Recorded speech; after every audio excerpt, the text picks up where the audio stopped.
Did you do it? I did it, and what I did was I kind of threw it in there, which you don't need to do. You just set it down and then pull it out like a magic trick. Like the tablecloth. Yeah. Before and after picture. Yes. You got space? Yep. Good. Oops, I gotta go back in and free up the corner here. I'll be back in a minute. Okay.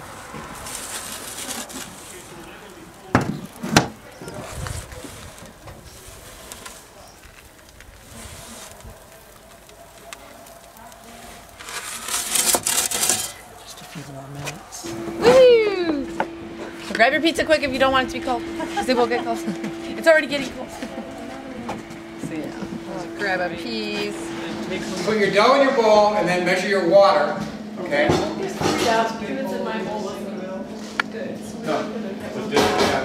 in the big bowl? Is there an extra one? Just transfer it. Is that what you're saying? Yeah, transfer the dough into the big bowl. Yes. Alright.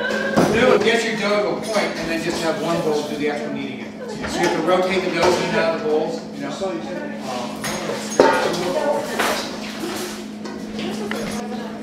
Okay, So good. we have this dough. Yes. Alright. You're wanting us to add 2 cups of water to this? Yes, this is old dough. You're gonna make more bread than this. This is simply your old dough you're adding to your new recipe. So we're putting 2 cups in here. Yeah. You're following this recipe. Yeah. Yeah. Yes, that's 80 degrees. It'll work. as close to 80 as you can quickly get. Don't get too caught up in that right now. If you get close, we're doing good. 80 degrees with the flour and the water together. Yes. So you measure it before you put it in there? You would take the temperature of both, and then just do some rough math in your head and say, okay, my water's about this hot. You know? They've probably figured out how hot the water should be, but you know what? How they could without taking the temperature of the flour. I think you take a piece of You know the temperature of the flour, then you have no idea what happens. It doesn't matter. We make it work no matter what. But that would be the ideal is to 80 degrees. You know what? I'm going to show you, and you're not doing anything. I want my big bowl back. And then I'll give it back to the person after I eat it. I'm going to try and show you all how to do it. I'm going to use a bowl of pot that I never used before. We're going to transfer yours. How do you say your name again? Sorry, but this is yours. This is somebody else's, right? And your name is Alicia? Right. We're going to transfer you back into a small bowl for my you to show. So I'll be back out here. That's what's that's the fucking great. That's what he mentioned. Okay. And Tom, this is all the flour called for? I didn't measure the flour. Oh no, that's that's his thing. Oh. Okay, this is your flour. You Yeah, measure this for fine. your recipe? Right. Okay. All right, so this is all the flour called for in the recipe? No, that's 5 cups. And how much is called for in the recipe? 5.5. Okay, yeah. You will not use this much. Okay. Okay. You'll put half of this in and see if you can get a dough started. And then probably 1 more cup at the most. Okay. It's way less than you think. Okay. So everybody get that, okay? The recipe's going to tell you a certain large amount. No. No, no, no, no, no. Bold, italicized. Stay out of hell. Okay? All right. You're welcome to use from Well, I will. I'll just use this. Yeah, I mean. The truth is, I don't measure my flour at all. I do the flour totally by feel. Okay? It is the opposite of baker's percentage. And I learned this when there weren't digital scales and there weren't books about baker's percentage. I'm a self-taught baker. I didn't go to baking school. Had I gone to baking school, I would be locked into baker's percentage and couldn't do it any other way. And indeed, I spent a couple of hours at the Sustainable Ag Conference talking about baking with Jennifer Lapidus, who's doing the Bread Flour Project. And she kept trying to talk about baker's percentage. And I have to catch her sometime and say, you know,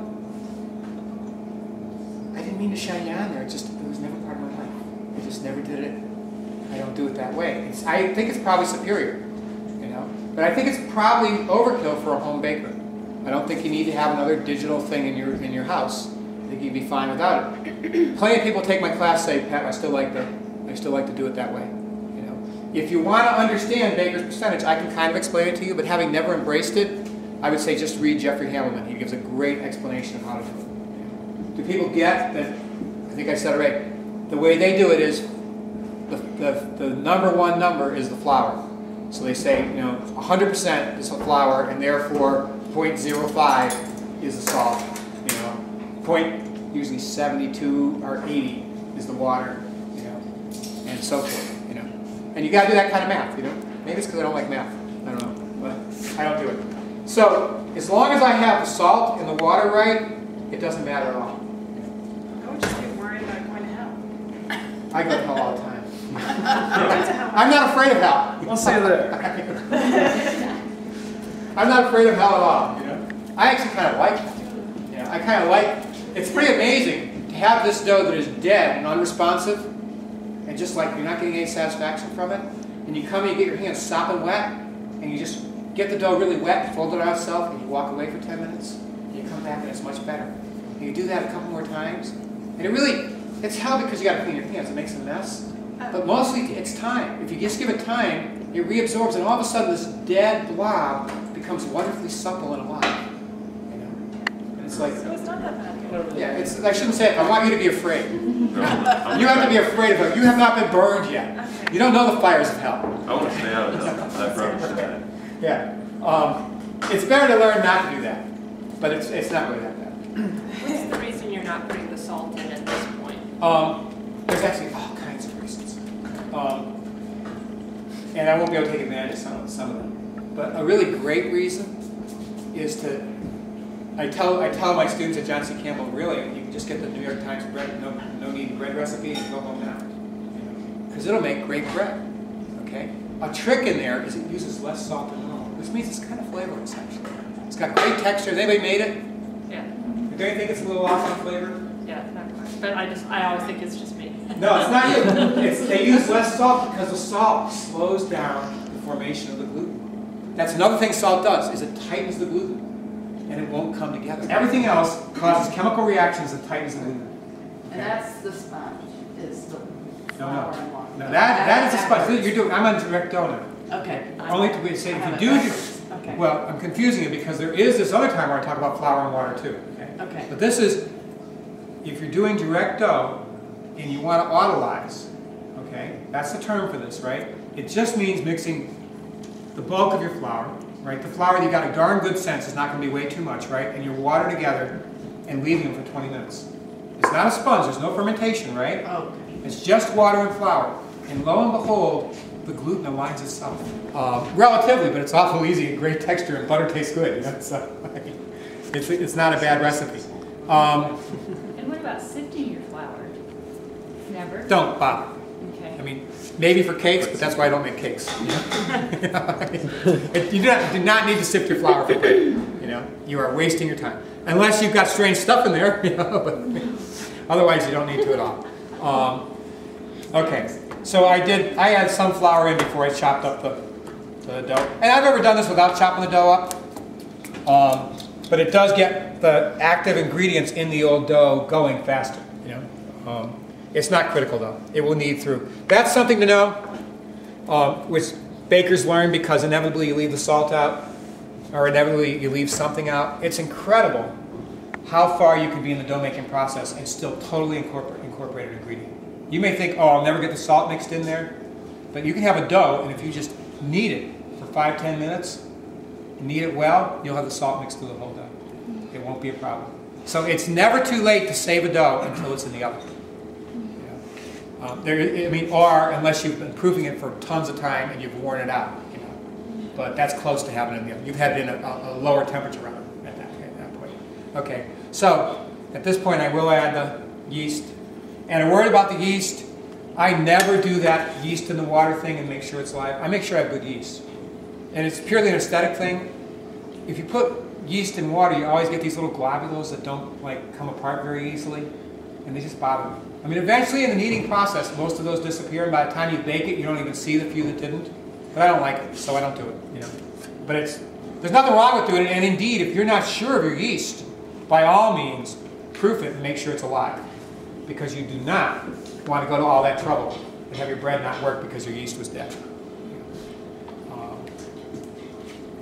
Okay, so I'm getting that mixed up. I'm definitely going to need more flour. And I'm not going to autolyze now because we don't have time. But if I were doing this at home, I would do, and It's not even a true autolyze, but it still has a lot of effect. And why it's not a true autolyze is the old dough has yeast and salt in it. So it's going to affect the gluten. But in my class at John C. Campbell, I've been doing that for about, I guess, 12 years. And because we know the concept and people are baking all week and paying attention, and they do things like go to lunch and come back and leave their dough when they just started eating it, we've learned that in every situation, if you stop and give it time, a bunch of the kneading happens for you, even if you have all the ingredients in. So you can literally make spectacular breads that you knead it for probably no more than a minute and a half. Because you knead it once and you walk away. You know? And you come back, and it's easier to knead it when you come back because the dough's relaxed. It's not resisting you. And then you knead it again and you walk away. And then you know it's ready when you do this little push test that I'm going to teach you. And you may have just kneaded it for like a minute or a minute and a half. And that happens to me all the time at John C. Campbell because I'm teaching. And so I don't have time to do my dough. I start it and I walk away and I come back. But my dough comes out oftentimes it's better than everybody else's because I know other tricks and stuff. And I got my kneading done in maybe a minute and a half.